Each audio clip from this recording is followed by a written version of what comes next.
And I'm gonna begin section 3.4, which in this section, we're basically gonna learn how to integrate rational functions in general. Any rational function that comes your way, we will be able to integrate it. So let me mention that. So the goal is to integrate any rational function.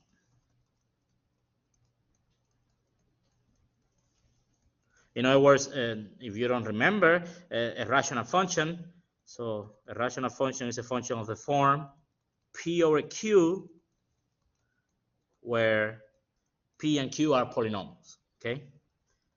P and Q are polynomials. That's what this section is concerned about. So we have seen several examples, several cases in which we know exactly what to do. So, you know, some easy cases, we already know what to do. Like, for example, the integral of 1 over x, right? This is a rational function. We know what this is. This is a line of absolute value of x, right? If you have the integral of 1 over x squared plus 1, you know, and variations of this, we know what this is. What is this integral?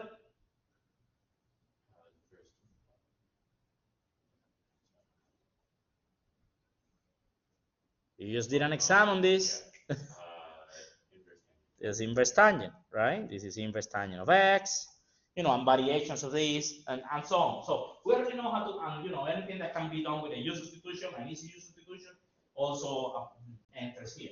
I'm just showing you some easy cases and to let you know that you already know some integrals, okay? For example, a variation of the first integral would be something like this. I don't know.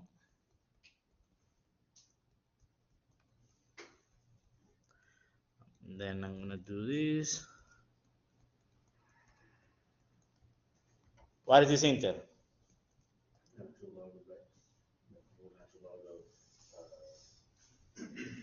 So this is natural log of this guy down here. So why? Because that's just, you know, this is the same as the first integral, because if you make a U substitution, U equals the denominator, the derivative is exactly what is on top, right? So what I'm trying to tell you here is that you already know how to solve, you know, several integrals with, you know, several integrals integrals of rational functions. But the question is, can you solve all of them? And we still don't know how to solve all of them, so that's what we're about to discuss now, okay? So what if we get an integral in which we cannot do any of these tricks, like a clever substitution, that will do the job for us. How do we actually integrate that, okay? So something as easy, and I'm saying easy because you will eventually see why is it easy, but right now it's not going to appear easy at all. Something like this. How about this? Okay? Even though this is a different case of easy case. Okay? This is not in the easy cases from above. But you will see eventually that this is actually easy if you do it the right way. But right now we don't have a technique to do this. So we have a technique that we can apply for this, but it's going to be complicated. Let's do it. So then hopefully you value then the algebra that we're going to do. Okay? So we're going to do this with the knowledge that we currently have. The price that we pay is that it's not going to be pretty. But then later, we're going to do it in a pretty way, and then hopefully you will value that process a little bit more. Okay, so again, here there is no clever substitution that will do the job for us, at least not immediately. And notice that in this case, if you try to complete the square, you may say, well, why don't I complete the square and do it the way that we're doing it in test one, okay?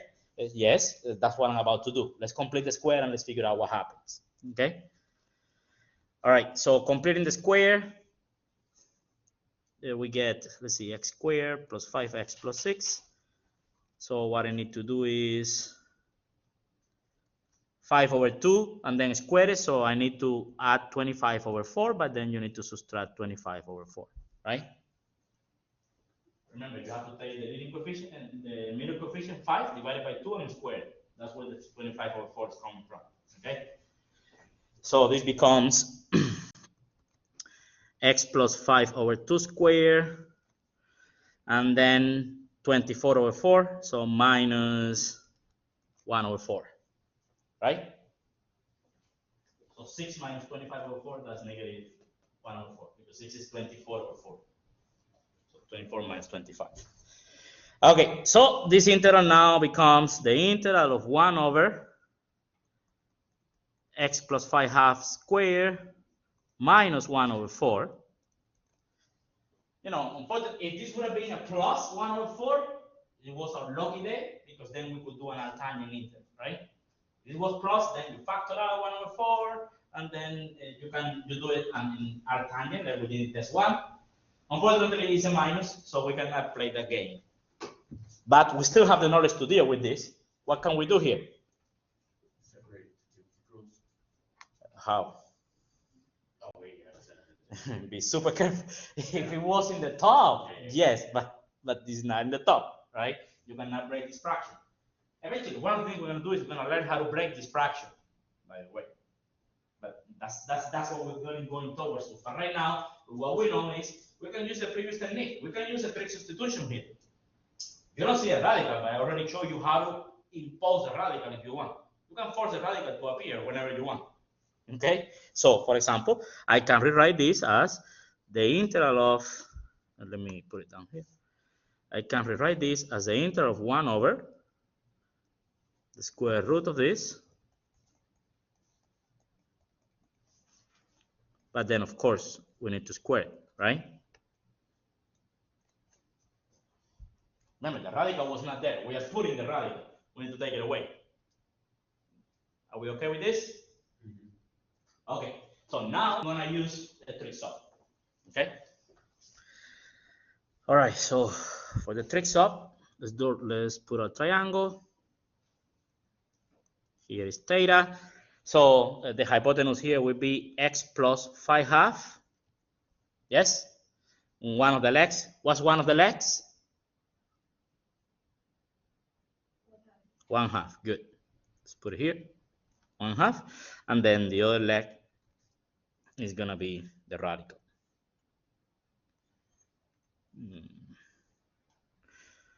Okay, so whatever. Doesn't matter. I'm not going to use that too much anyways. Okay, so then let's see. I'm going to use cosine. So as adjacent, hypotenuse. Remember, I'm looking for x, okay? So that means x plus 5 half is going to be equal to 1 half times secant. And therefore, x is going to be 1 half times secant minus 5 half. So dx is 1 half secant tangent. I already have what the x is. Now we need to get the radical. We can get the radical by doing tangent, right? So tangent of theta is my radical. I'm just gonna put some dots in here. I don't want to write the whole thing again. But you understand what I mean with the dots, right? Is the radical? Okay, let me just write it because. Yes, because I know the question is gonna come. What are the 3 dots? So let me just write it. So opposite over adjacent. So then the radical is gonna be. Okay, now here it is clear to use the 3 dots. 1 half times tangent. Okay. 4 dots. Put 3 dots. So the radical is 1 half times tangent. So now we are ready to make our substitution. Let's see, who can tell me what's the integral that we get? Who can tell me the integral? 1 over. What is this? 1 over 1 half tangent theta squared. 1 half tangent theta squared. What else? Times 1 half secant theta tangent theta d theta. D theta. Good. Are we good with this? All right. So now to simplify this. So let's see. We have 1 over 4 tangent square times 1 half secant tangent. Okay, so this 2 here cancel with this 4, giving me a 2. And then that's 1 over 1/2, so the 2 is really on top, okay? And then this tangent cancel with one of the tangents here. So let's rewrite the expression. So the 2 is in the top, so that's a 2 secant, and then I have a tangent down here. So that's the interval that we obtain. 2 times secant over time. Are we good? So now we need to integrate this. Ideas. How do we integrate it? And 1 over cosine and cosine over sine, and you can cancel out the cosines. Okay, very good. So 1 over cosine, this is sine over cosine down here. The cosines are gone, so we get 1 over sine, which is cosecant.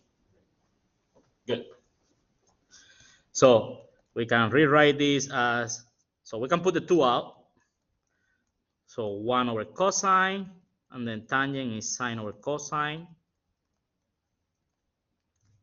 The cosines are gone, and then we get 1 over sine, which is cosecant. Yes? So that's 2 times the integral of cosecant. Now the integral of cosecant is something that you need to know. It's just like the integral of secant. Remember, integral of secant is ln of secant plus absolute value of secant plus tangent. Integral of cosecant is ln absolute value of cosecant minus cotangent. Remember, these functions, they have the same sort of formulas. Instead of a function, you put the cos function. Instead of secant, you put cosecant. Instead of tangent, you put cotangent. But wherever you had a plus, you have to change it for a minus. Okay, that's the pattern that these functions enjoy. Okay, that's why we only talk in terms of secant and tangents.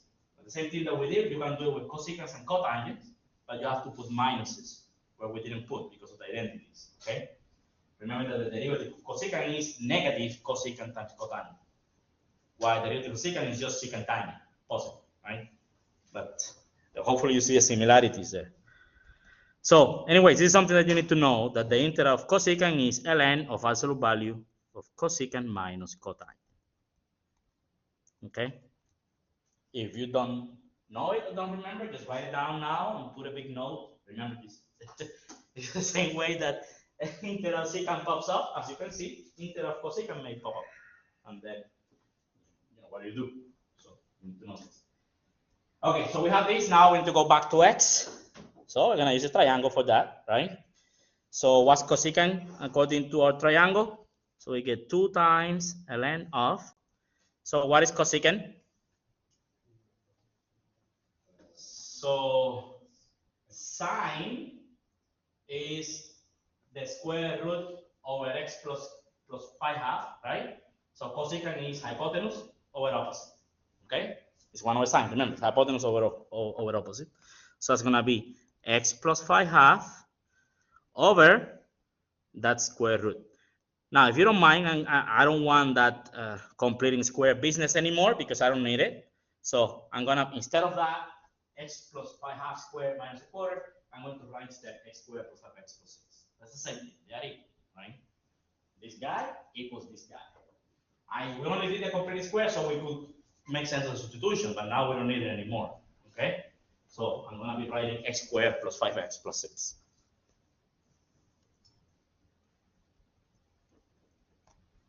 Minus, and then cotangent. So cotangent is easy, just 1 over tangent, right? So just flip the tangent expression that we have here.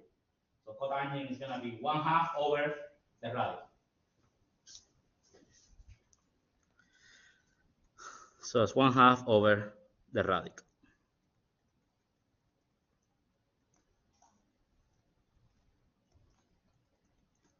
Yes? Now, if I didn't know better, I would stop here and then call it a day. But there is more stuff that we can do here. There's a reason why I'm going to do what I'm about to do. Now, I'm going to give you a trip back to college algebra. Okay? So, I'm going to simplify this as much as I can. All right? And there's a reason for that. Okay, so I'm going to simplify this. The first thing is that hopefully you would, when you see this, you wouldn't leave it like that because you see the denominators are the same. So, why not combine them? So, denominator same. So let's combine this, and then on top I'm gonna have x plus 5/2 minus 1/2. That's gonna be x plus 4 over 2. That's just an x plus 2. Right? That's way nicer than one we originally have. We originally had the above. This is nicer than the above. Yes? Okay. And next thing that I can do, even though you may say, why don't you stop? Well, you will see why I don't stop. I'm going to break this fraction. Remember, ln of a fraction is the difference of the lengths, right? So this is the same thing as 2 times ln of absolute value of x plus 2 minus ln of absolute value of the square root of x squared plus 5x plus 6. And if you don't mind, that square root, I'm going to instead write it as to the 1/2. Okay? It should be clear why I'm writing this to the 1/2. It's just because I'm going to distribute these two. This 1/2 is going to come down and it will cancel with the 2. Okay? Yes, that's one of the properties of the ln. All right, so I'm distributing the 2, I get this minus 1/2 minus 2 times. Now I'm going to bring the 1/2 to the front of the ln, and I get the square plus 5x plus 6 inside my absolute value. Are we good so far? Next, why would we stop here if we can do this? Right? We can cancel the 2's. And let's take it one step forward. I'm going to factor this. Tell me what this is when you factor x squared plus 5x plus 6. This is x plus 3, x plus 2. Good. Another surprise comes. We're going to split this ln, and I'm going to have an ln of x plus 2 that I can collect with that one that I have over there, right? There's no need to have redundancy of terms. So I'm going to do that. So remember, ln of a product is the sum of the ln's, but there's a minus in front. So this minus is going to distribute over the sum, okay? So that would be ln of x plus 3 minus ln of x plus 2. Remember, it's really ln of x plus 3 plus ln of absolute value of x plus 2, but then I'm distributing this negative over here. You understand this? Mm-hmm. Really a plus. The product breaks into a sum, but then distribute the negative. So now we can combine these two guys, and we finally obtain ln of absolute value of x plus 2 minus ln of absolute value of x plus 3. And if you want to be fancy, you can then rewrite this as this, right? And hopefully you agree that this is way nicer than the original expression that we had come up with, right? It's just that it requires a little bit more work. Are you okay with this? Mm-hmm. Okay, let me show you the real reason why I went through the trouble, even though it's nice, right? But why did I go through the trouble in doing this? Because of the following. For example, I would not say that this was a hard process. It's just that it was super tedious. It was very long, right? And there are many places here where you can make mistakes. It's really painful to do this every single time that we have an integral like this one. That seems so innocent and easy. 1 over x squared plus 5x plus 6. So it's very innocent looking. You know, we have to do all of this. Is there a better way? So, you know, a natural question that you should ask is, maybe the answer is no, there is no better way. Is there a better way? Well, then, you know, a little genie comes flying and tells you, yes, there is a better way. And just note the following. What is 1 over x minus 3 minus 1 over x minus 2? Let's compute this. What is this? Oh, the original problem that I wanted to, it was with a minus and I put a plus. But I guess, but wait, now it changes things. Yeah, originally I wanted to have a minus here instead of a plus. But it should not be an issue, right? So let's see if we do this. That's that. I don't know if it's gonna be plus or minus. Okay, let's just do it. Let's compute this. Okay, so this is gonna be x plus 2 minus an x plus 3. Okay, so I'm gonna put the 2 here and the 3 here, like that.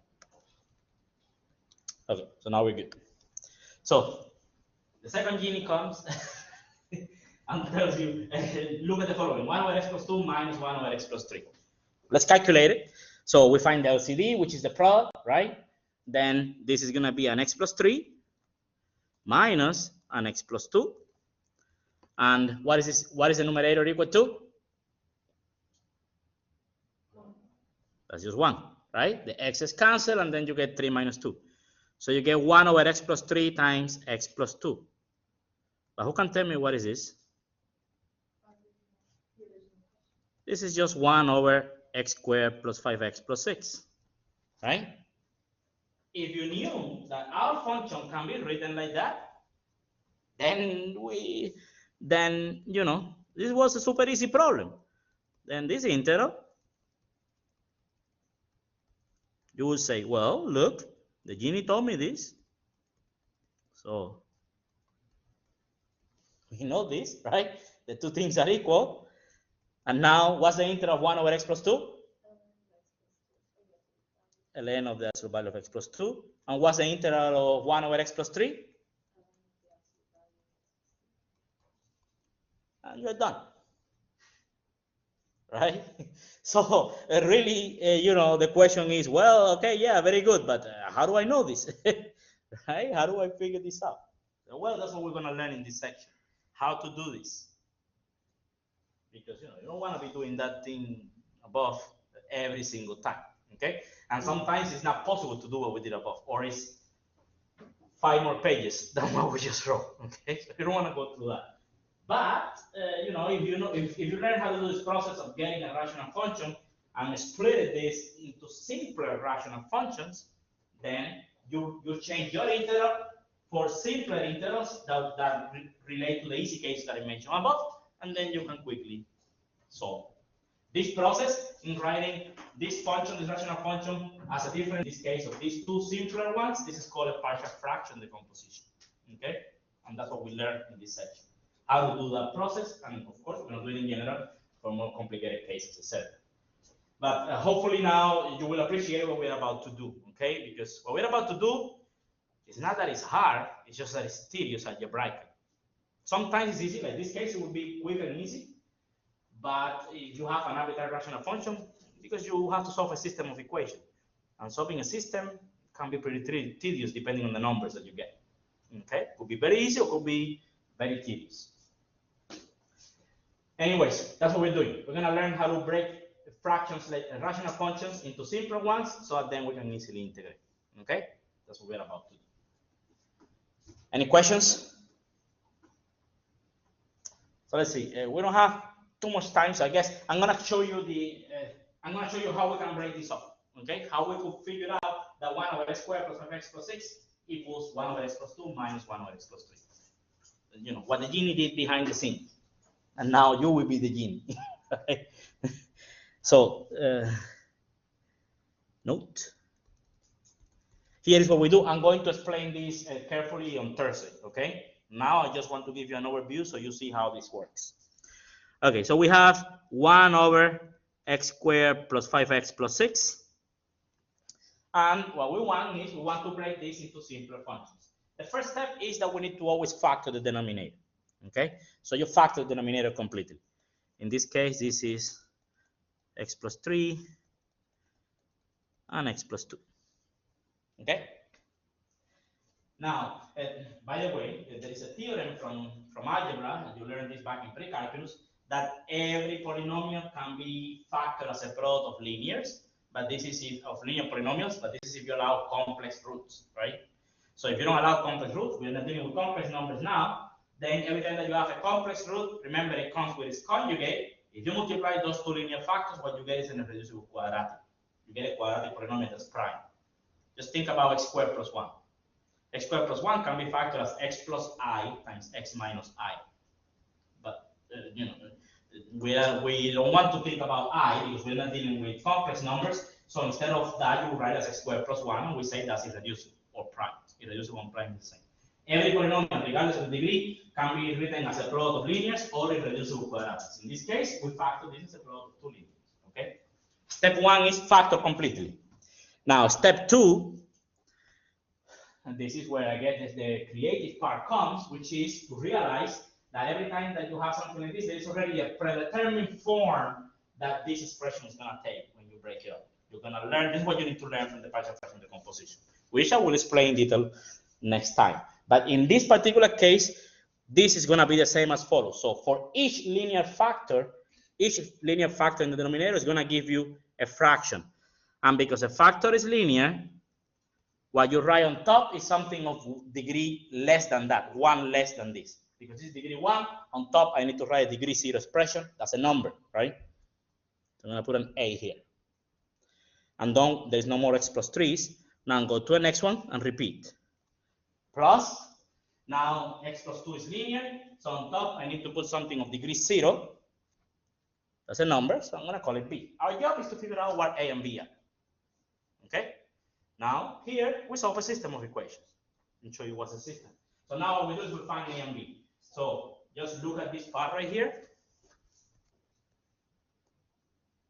Okay? I want to find A and B, so what I'm going to do is I'm going to multiply both sides by this denominator. Okay? So multiplying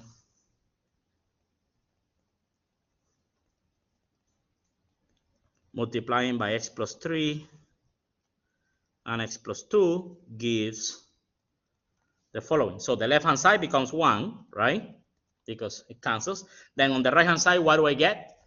If I multiply the right-hand side by x plus 3 times x plus 2, the x plus 3 is canceled, and we get A times x plus 2, right? Plus, and then the next term, when I multiply this fraction by x plus 3 times x plus 2, the x plus 2 cancels, and we get B times x plus 3. So by the way, what I'm doing here, this is called clearing denominators. That's called clearing denominators. This was the process that you learned back in college algebra when you're solving a rational equation. What do? You clear the denominator to multiply by the LCD, both sides of the equation, to get rid of fractions. And then you deal with whatever you have left. That's what I just did. The LCD here is x plus 3 times x plus 2. When you multiply both sides, you get a 1 on the left, because it cancels, the denominator is gone. On the right, the x plus 3 cancels, but the x plus 2 survives. The x plus 2 cancels on the second term, but the x plus 3 survives on top. Okay? So now here we need to figure out A and B. This can be done the easy way. There are two methods. There is a shortcut, and there is a long way. The long way always works. The shortcut does not always work. In this case, the shortcut works for everything. So I'm going to do it with the shortcut, then I'm going to show you the long way later. Okay? So what you need to understand is that the right-hand side here, this is an identity. What does it mean that this is an identity? This is a polynomial. In this case, the left-hand side is a polynomial 1, and the right-hand side is also a polynomial. Okay? And we are saying that these two functions, as functions, they are equal to each other. What does it mean for two functions to be equal? Two functions are equal mean that they have the same output whenever the same input is given, right? So if I plug in 0 on the right, I better get the same, whatever output I get on the right, I have to get the same output on the left.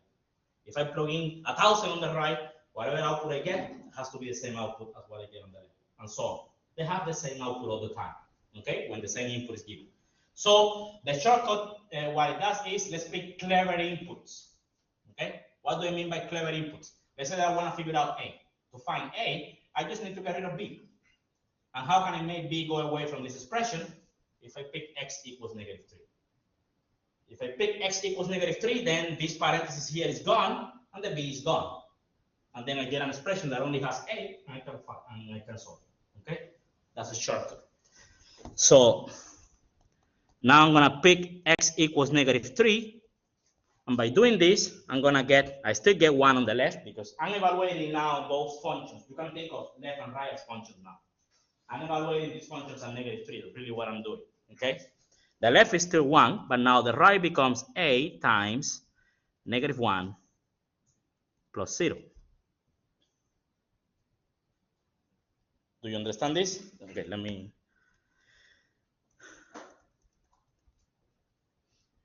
This is what's happening. Okay? I'm evaluating everything at -3. So I get that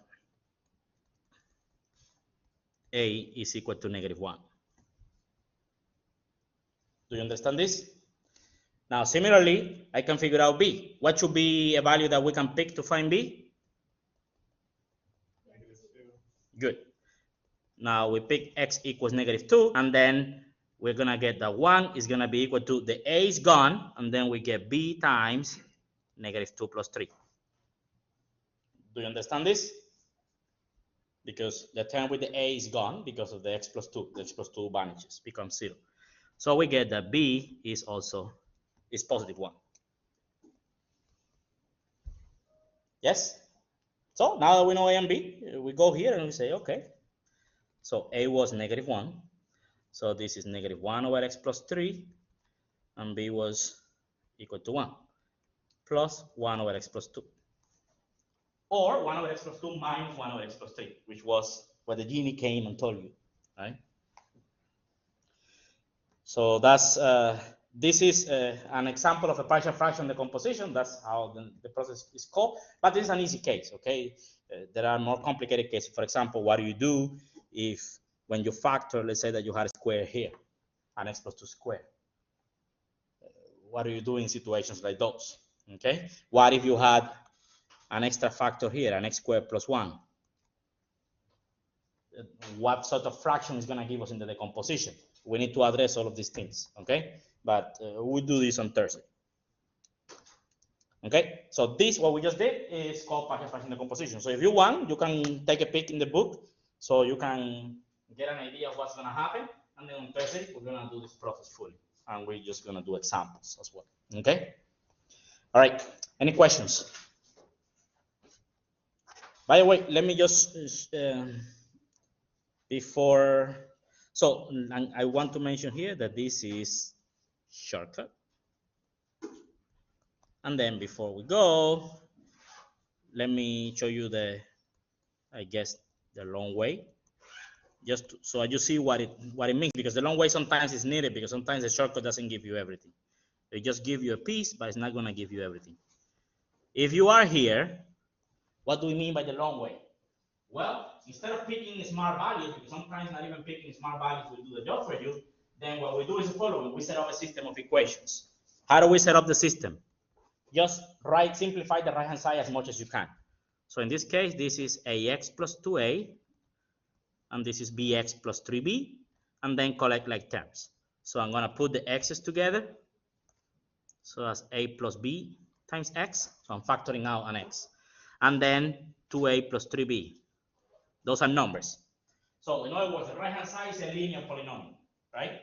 A plus b is a number, and 2a plus 3b is a number. Now here we have a statement that two polynomials are equal. Polynomials are equal when the coefficients are the same. Okay? So there's an x on the right, there's no x on the left. So that means the coefficient of x better be, what's the coefficient of x? The polynomial on the left is 1, doesn't have an x. What's the coefficient of x? You can think of the polynomial on the left as being 0 times x plus 1. And you can think of it as 0 times x squared plus 0 times x plus 1. We just write 1. Do you understand this? If a variable is not there, if a term is not there, it's because it's being multiplied by 0. Its coefficient is 0. So from here it follows that a plus b must be 0. An equating coefficient. Polynomials are equal when they have the same coefficients, right? A plus b must be 0, and then the constant term on the right is a full 2a plus 3b. That better be the same as the constant term on the left, so this better be 1. Otherwise, that equality is not going to hold. So 2a plus 3b has to be 1. And now you have a system, two equations, two unknowns, you can solve it.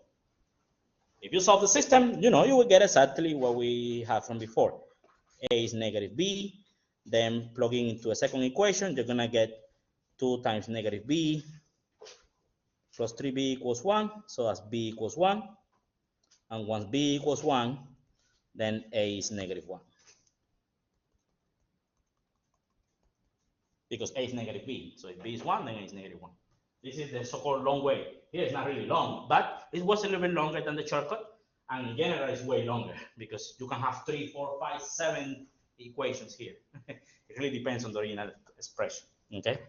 So it can get pretty tedious, but you know, it's just algebra. We are not doing anything super fancy in here, and we don't have to deal with the trigonometry that we did above. So, okay, on Thursday we do more, okay?